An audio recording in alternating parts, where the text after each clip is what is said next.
Class 7th Hindi व्याकरण lesson 2 वर्ण विचार। तो कल हम लोगों ने क्या पढ़ा, चलिए डाल लेते हैं हम एक नज़र कल पर कि कल हम लोगों ने क्या पढ़ा। तो कल हम लोगों ने पढ़ा वर्ण। वर्ण भाषा की सबसे छोटी इकाई है। भाषा का उच्चारण ध्वनियों से होता है। प्रत्येक ध्वनि का एक विशेष चिन्ह होता है। यह विशेष चिन्ह ही वर्ण कहलाता है। वर्ण भाषा के उच्चरित और लिखित दोनों रूपों के प्रतीक हैं। वर्ण भाषा की लघुतम इकाई भी है। मनुष्य के मुख से अनेक प्रकार की ध्वनियाँ निकलती हैं, परंतु ये समस्त ध्वनियाँ वर्ण नहीं होती हैं। कुछ ही ध्वनियों को स्वीकृत करके उनके चिन्ह निश्चित किए गए हैं व उन्हें वर्ण का रूप प्रदान किया गया है। तो हम कह सकते हैं वर्ण ध्वनि के वे स्रोत हैं जिनके और खंड नहीं किए जा सकते हैं। तो देखिए अब वर्णमाला। हिंदी भाषा के लेखन के लिए जो चिन्ह प्रयुक्त होते हैं उनके समूह को वर्णमाला कहते हैं। हिंदी की वर्णमाला में कुल 48 वर्ण हैं। तो हम कह सकते हैं वर्णों के समूह को वर्णमाला कहते हैं। अब देखिए वर्णों के भेद। उच्चारण के आधार पर वर्णों को 2 भागों में बांटा गया है। पहला है स्वर और दूसरा है व्यंजन। तो देखिए स्वर, जिन वर्णों या ध्वनियों का उच्चारण करते समय वायु मुख से बिना किसी अवरोध के बाहर आ जाती है उन्हें स्वर कहते हैं। हिंदी में निम्नलिखित 11 स्वर हैं। बता रहे हैं इसमें कि जिन वर्णों या ध्वनियों का उच्चारण करते समय, बोलते समय वायु मुख से बिना किसी अवरोध के, बिना किसी रुकावट के बाहर आ जाती है उन्हें हम स्वर कहते हैं। तो देखिए हिंदी में निम्नलिखित 11 स्वर हैं। कौन कौन से हैं? छोटा आ, बड़ा आ, छोटी ई, बड़ी ई, छोटा ऊ, बड़ा ऊ, री, ए ओ, औ। तो ये है आपका स्वर वर्ण। ये थे आपके 11 स्वर वर्ण। तो देखिए अब है आपका स्वर के भेद। स्वर के 3 भेद होते हैं। पहला है ह्रस्व स्वर, दूसरा है दीर्घ स्वर और तीसरा है प्लुत स्वर। तो स्वर के कितने भेद हुए?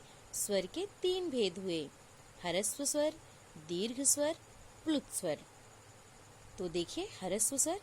ह्रस्व स्वर, ह्रस्व मीन्स होता है छोटा। तो देखिए जिन स्वरों का उच्चारण करते समय सबसे कम समय लगता है उन्हें ह्रस्व स्वर कहते हैं। जैसे छोटा आ, छोटी ई, छोटा ऊ और री। तो ये 4 वर्ण ह्रस्व स्वर वर्ण में आते हैं। अब देखिए दीर्घ स्वर। दीर्घ स्वर में क्या है? जिन स्वरों का उच्चारण करने में ह्रस्व स्वरों से लगभग दुगुना समय लगता है। बता रहे हैं कि जिन स्वरों का उच्चारण करने में ह्रस्व स्वरों से लगभग दुगुना समय लगता है उन्हें दीर्घ स्वर कहते हैं। ये दीर्घ स्वर कितने हैं? दीर्घ स्वर 7 हैं। तो देखिए बड़ा आ, बड़ी ई, बड़ा ऊ, ए ओ, औ, ये 7 वर्ण दीर्घ स्वर हैं। तो अब हम चलते हैं प्लुत स्वर की तरफ।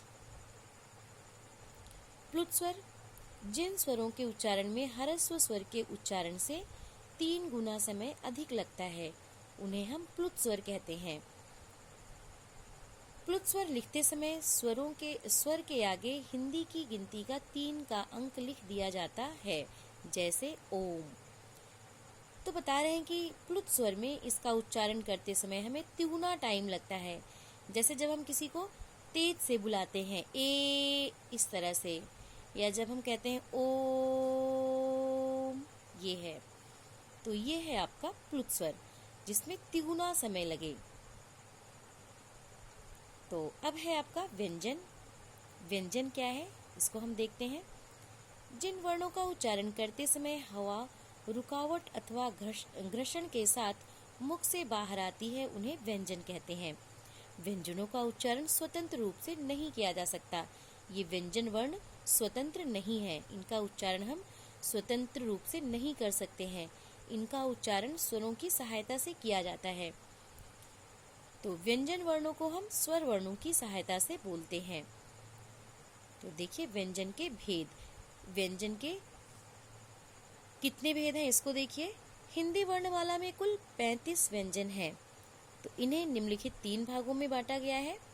स्पर्श व्यंजन, अंतस्थ व्यंजन और ऊष्म व्यंजन।